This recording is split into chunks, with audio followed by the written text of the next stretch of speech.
What is good, YouTube? Quinn Wade. Basketball analysis coming to y'all with that analysis for Sunday. We're going to talk about the number one pick. And he has played enough games, has gotten enough minutes, and have shown us a lot so far in this NBA season, especially with Karl Anthony Towns being out. They needed more scoring. They needed guys to step up. And Anthony Edwards was known as a guy that gets buckets, that can go out there and score a bunch or in bunches and just be a good player. But the problems with Anthony Edwards in high school and the problems of Anthony Edwards in college was his perimeter outside shooting. Not only that, another big problem with Anthony Edwards in those events, in those places, he struggled with getting to the basket and mixing it up offensively. Go back and watch his college and his high school. He was always a confident guy. He always believed that he can make and take these shots. Some games he gets hot, some games he's cold, some games mostly are in between.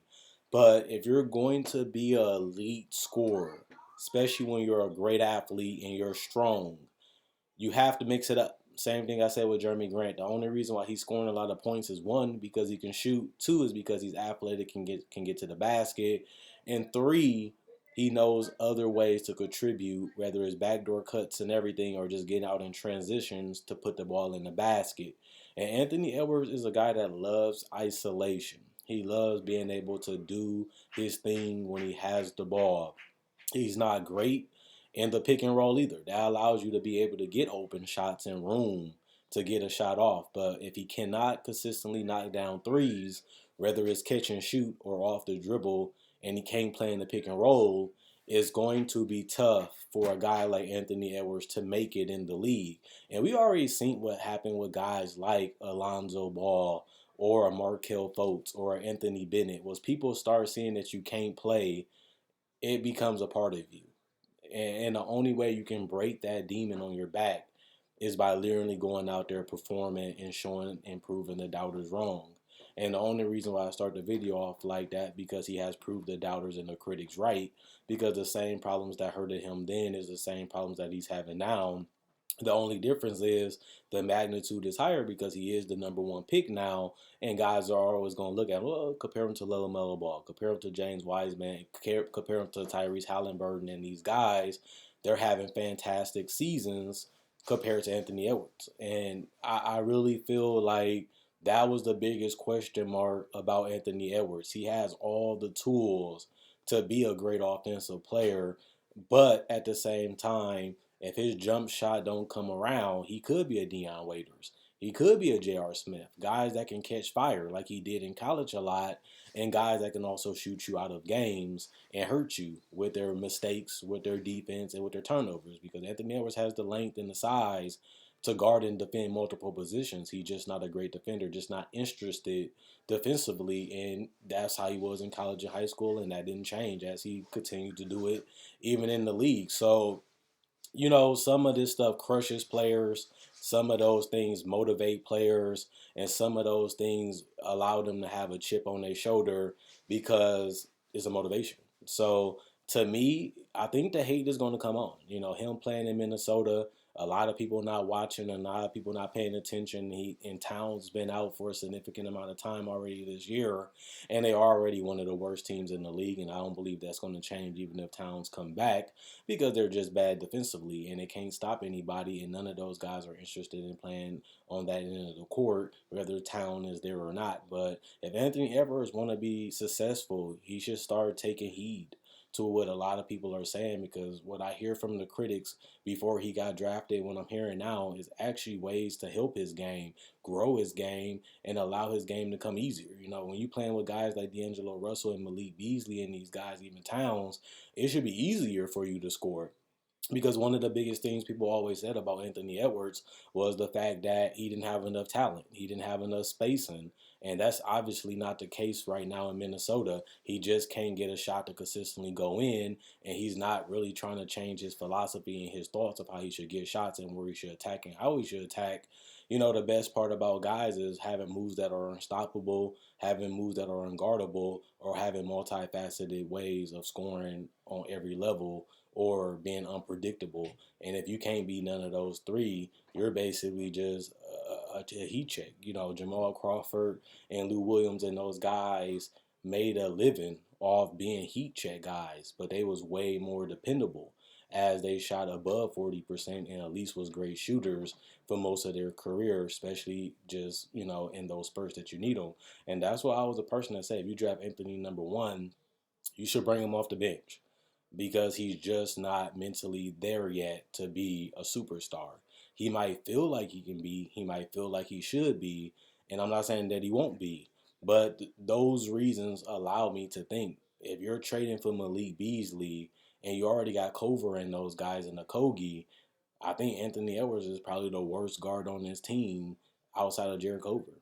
And it's up to player development to show him these things, and it's up to him to be willing to change and adjust and, really pick up other ways to score in the league, unless he's just going to be another guy in the league, kind of like Amari Hezonja. Hezonja was a guy with huge upside, huge body, huge athleticism, and bad, shot making, and he just became another guy in the league. Like people don't even think about Mario Hezonja. People don't even care about him anymore. And he was a lottery pick. He wasn't number one, but he was in the top 10, top five. And he never panned out or became anything because he never figured it out or never really adjusted or never even got a role for himself. And I can see Anthony Edwards being the same. If he's not going to be a great 3-point shooter or he's not going to be a consistent scorer or he's not going to be a lockdown defender, what would his role be 5 to 10 years from now when he's off his rookie contract? If he can't figure out what he's going to be, what he's trying to do, or even master a specific part of his game that can give him longevity, he could be another guy that can be in, get a couple tries, and he's out of the league at 27, 28 if he don't figure it out. So I'm rooting for him.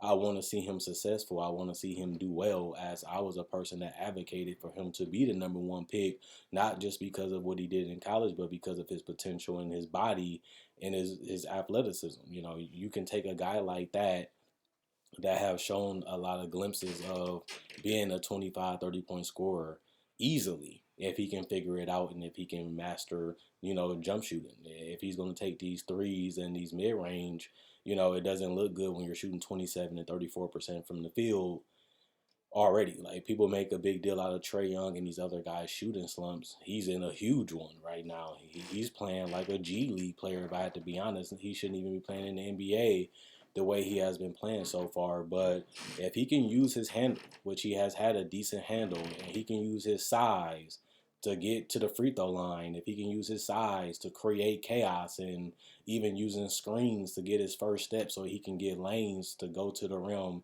and opportunities to make passes to the shooters and passes to the bigs, or even get him in a little bit of pick and roll where he can get the space to be getting better opportunities and better looks at the basket so he can be more confident to see a couple shots go in.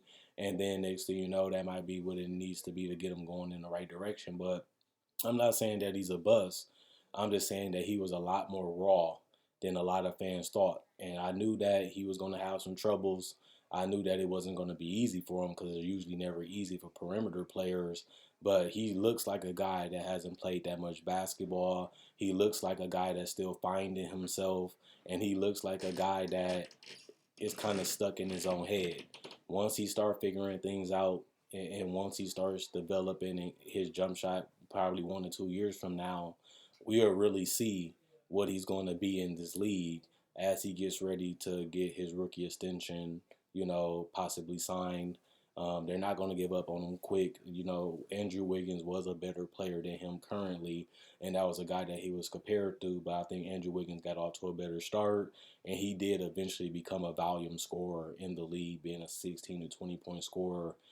Even in Minnesota, he was able to be pretty decent already in Golden State, but he wasn't that franchise-changing superstar that a lot of people believed he will be, and he's going to be in the league for a long time. But Andrew Wiggins has not even played at an all-star caliber level, and that's something that people would have called you crazy for 5 to 6 years ago, and it's something that's reality 5 to 6 years later. Same for Jabari Parker. They thought he was made to be a star in the league. He was going to be a star, and he hasn't even came close to being an all-star in the NBA. And now we have to see what's going to happen with Anthony Edwards and his development and his confidence level. Is still high, but once the shots are not falling, people start turning on you, especially when you have the pressure of living up to being the number one pick. And it is a lot of good players in this draft that has played a significant amount of minutes that has hugely outplayed Anthony Edwards so far. You look at the numbers, and it doesn't look bad when you see 12 points, 2 rebounds, 1 assist. But then you realize that he's shooting 34 from the field, 27% from three, and he's getting 1.9 turnovers just in 24 minutes. Then you realize this guy is far away from being something special. The thing is, he's very young and he's very hungry, and he does seem like he enjoys playing the game and he loves competition. Maybe that can be his calling card to being something special still in this league, but we still in wait and see mode. Other than that, check out my website, analysisplayground.com. Link will be in the description comment section below. Check out my Facebook page, analysisplayground.com. Link will be in the description comment section below. Like on Facebook to show support. Thanks for the likes to the channel. You can also buy merchandise on my Facebook page. You can change the color of the shirt, change the color of the hat, customize it the way you want it to be, and message me. I can share that out too. You can also buy merchandise on my spread shirt. That will also be in the description in the comment section below. Not only that, at the end of the day, if you enjoy the videos, I make videos just like this every single day throughout the whole week, throughout the whole year. And at the end of the day, I do breakdowns of players, legends, rookies, and also summer league coverage, and also draft coverage, top 10 lists of season previews, discussions of the hottest topics, and even season previews. So if you love basketball, you can't get enough. If you need that daily fix, this is a channel for you. Thanks for the love. Thanks for the support. Thanks for watching. And we're getting ready for another week. Enjoy y'all Sunday. Enjoy y'all football. Enjoy y'all basketball. And I'll be back tomorrow with another video. Peace.